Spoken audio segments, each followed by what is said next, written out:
This is the second part of Lecture 57C in the ABCs of Communism, Bolshevism 2018 series. And I want to just mention again that there's an excellent 685-page textbook by Professor Martin J. Murray, published in 1980 by the University of California Press, which I would encourage you, since most people watching this have a special interest. This book's entitled The Development of Capitalism in Colonial Indochina.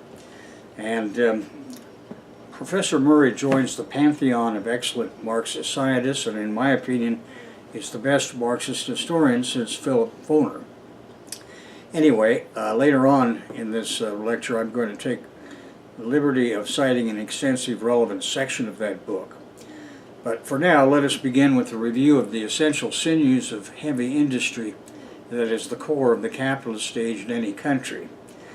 Now, we're going to be looking more closely at Vietnam now, because Vietnam is the powerhouse of the capitalist stage and now the socialist stage in all of Indochina. And by 2025, Vietnam will be one of the top 10 tier producing countries in the world. At any rate, Vietnam's indigenous forces of production had been developing an autochthonous capitalist kernel since the beginning of the feudal era, as we've seen. But capitalism must have a core of heavy industry even in a colonial setting. In 1895, the outgoing Governor-General of French Indochina, Jean-Marie de Lanessan, urged his successor to give priority to the construction of a north-south railway that would connect Hanoi and Saigon.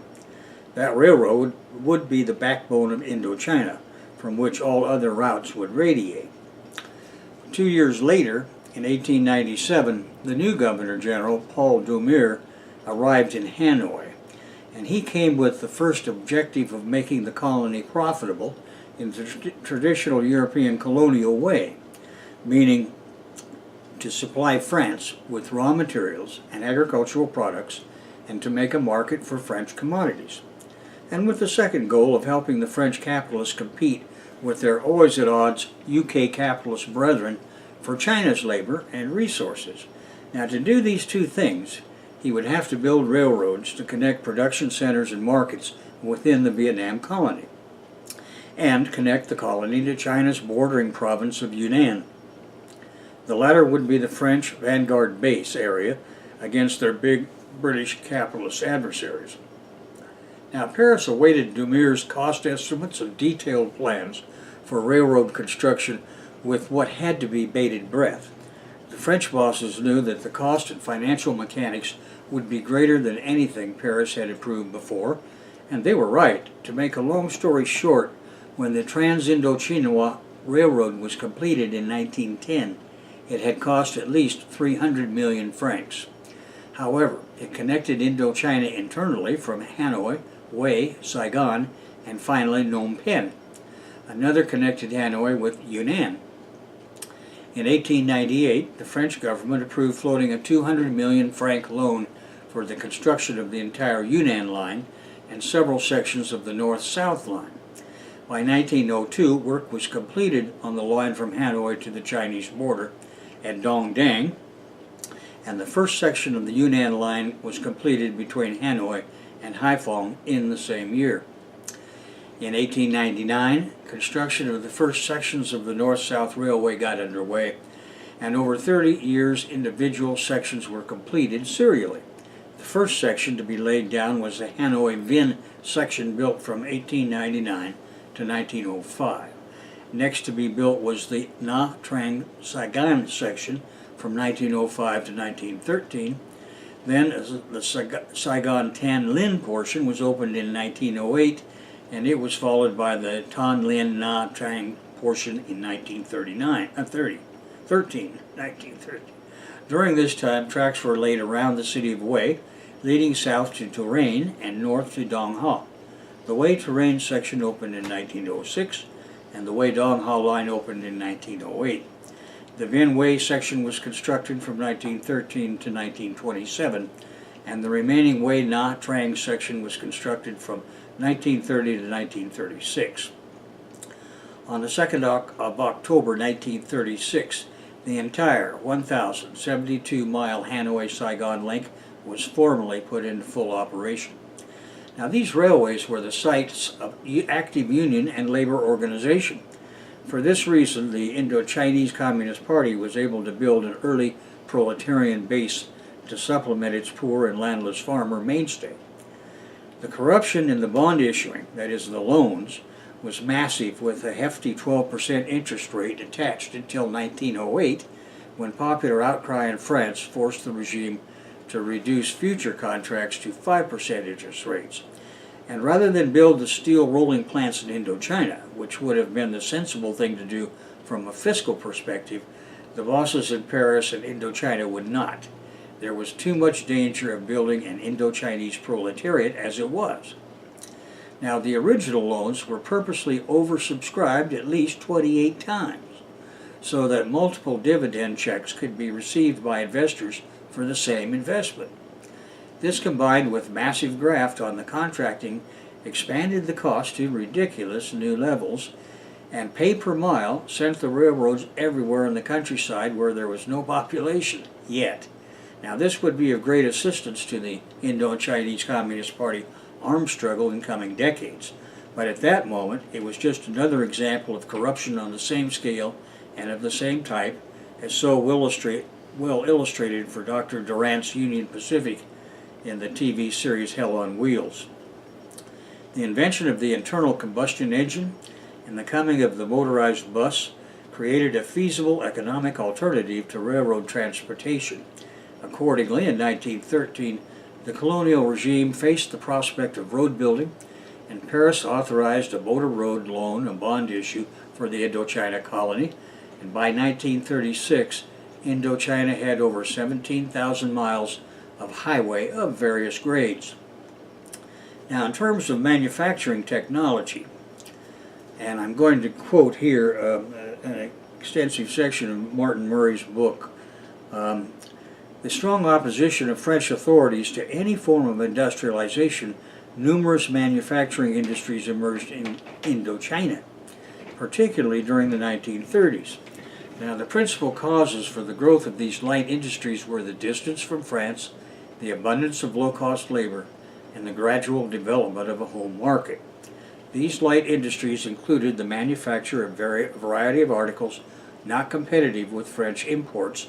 These included such commodities as building materials, certain varieties of textiles, paper, matches, soap, and cigarettes.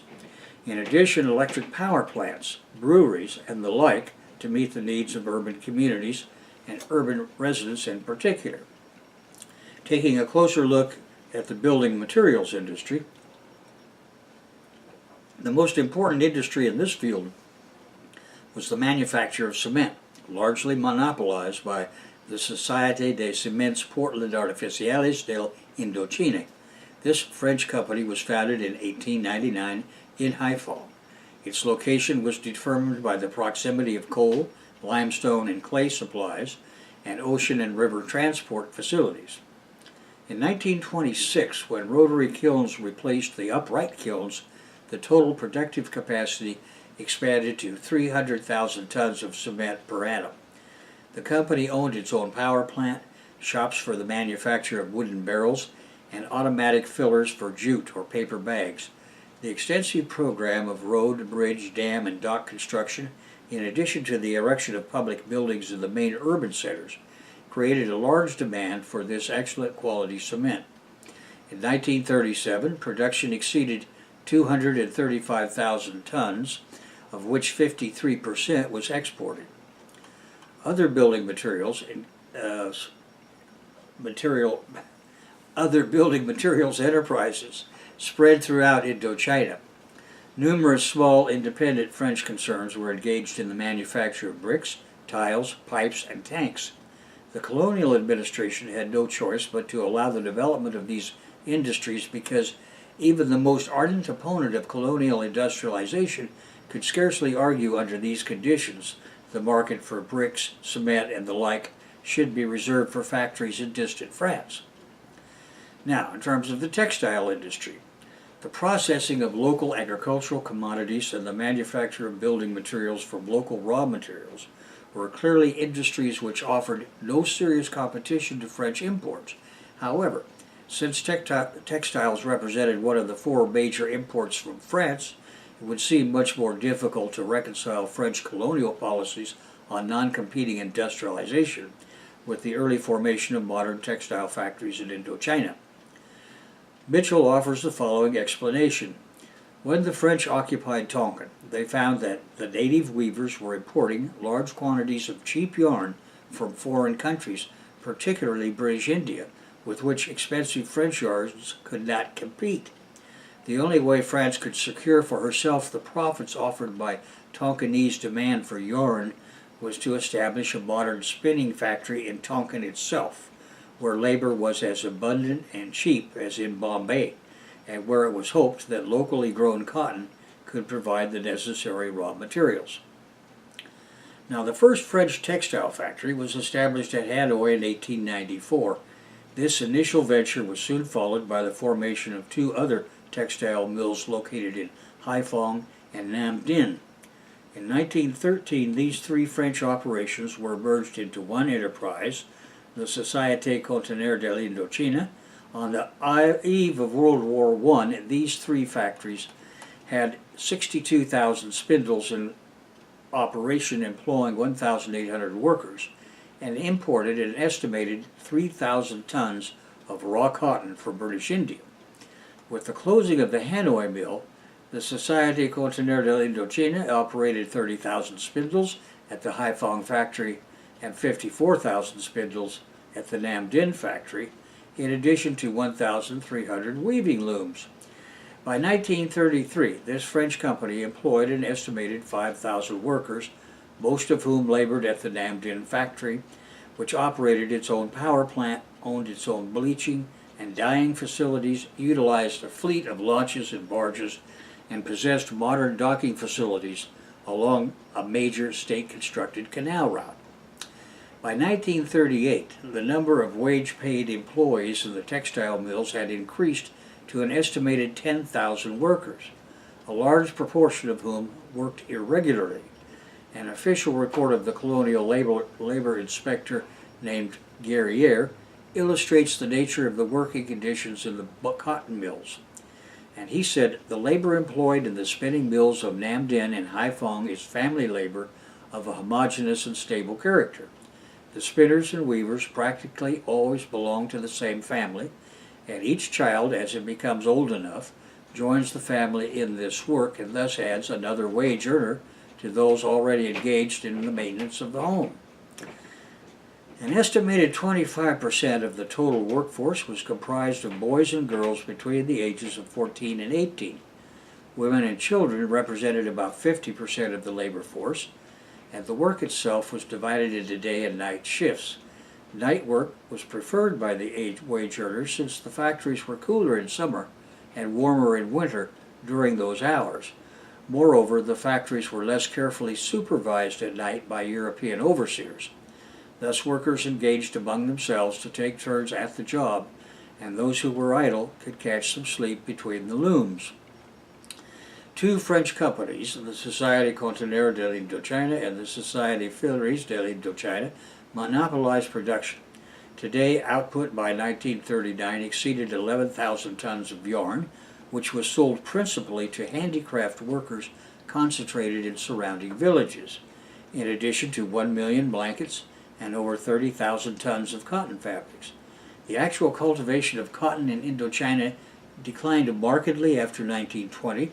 Thereafter, domestic production only supplied about 12% of the total required by the textile factories in Indochina. Hence, French textile manufacturers in Indochina were dependent upon imports from India, China, and the United States. The commodities produced in these factories did not compete with the costly fabrics imported from France, which were purchased only by the very small, wealthy strata of the population. French-owned silk mills were also established in Indochina to take advantage of demand for low-cost fabrics, which the silk industry located in metropolitan France was unable to satisfy. French entry into the field represented the attempt to secure a share of the profits that had customarily accrued to indigenous handicrafts enterprises. Nevertheless, by 1939, only 2 French silk mills remained in operation, since the industry was severely ruined by the World Depression and the competition of improved rayon commodities that successfully undercut local prices. In terms of the miscellaneous industries, the rich forest reserves of Indochina formed the basis of another group of industries that catered to the local market and were not competitive with French imports. For example, the French-owned Société des Papeteries de l'Indochina was founded in 1915 with the establishment of factories at Vietri and Dapkau and produced 350 tons of paper a year. By 1937, the small but dynamic paper industry produced nearly 9 million tons of paper with exports to France, Hong Kong, China, Singapore, and Siam. The sawmills and paper mills followed a pattern frequently repeated in Indochina. The 3 or 4 largest companies were French-owned and contributed a large proportion of total output. Numerous smaller competitors were generally owned by Vietnamese or resident Chinese entrepreneurs and were scattered throughout the timber-producing areas. 3 match factories in Tonkin combined an abundant supply of soft woods with imported chemicals from Europe to produce 304 million boxes of matches by 1938. A number of industries developed in order to satisfy the demands of local communities. The 2 most significant of this type of local industry were the electric power industry and the manufacture of beer. The electric power industry was divided between state-organized and private facilities. 4 European companies dominated electric power output. They employed approximately 3,000 local wage earners. The former facilities provided electric lighting, air conditioning, refrigeration, and electric tramway service in the largest cities. The latter facilities were associated with industrial purposes and were operated by the cement works, the coal mines, and the textile factories. The outstanding achievement of French electrical engineers was the electrification of the industrial Tonkin Delta with a grid that stretched from Nam Dinh in the south and Mao Kay in the east. In addition, numerous and small breweries were established in Hanoi, Haiphong, Chalon, and Phnom Penh. The annual production of beer approximated 50,000 hectoliters in the late 1930s. Other industries based on local raw materials of a specialized character included a small soap industry using coconut, peanut, cottonseed, kapok, sesame, and castor oils, which by 1940 was exporting 2,500 tons per annum. Cigarette manufacturing developed rapidly in the post-Depression period after the importation of tobacco was prohibited and employed 4,000 wage laborers. A small chemicals industry also developed. 2 small plants produced oxygen, acetylene, and discoloring chlorides, which were largely used in the textile factories. In Tonkin, 4 plants produced explosives, largely for the mining industry, and employed an estimated 1,200 workers in 1937. Finally, the transportation industries included railroad maintenance and repair, harbor and dock facilities, and river stream navigation. However, as Naval has pointed out, it is among the dockers, the railroad employees, the ship's mechanics, the carriers, and the truck drivers that the most conscious and pugnacious are to be found, educated by contact with proletariat workers of other countries.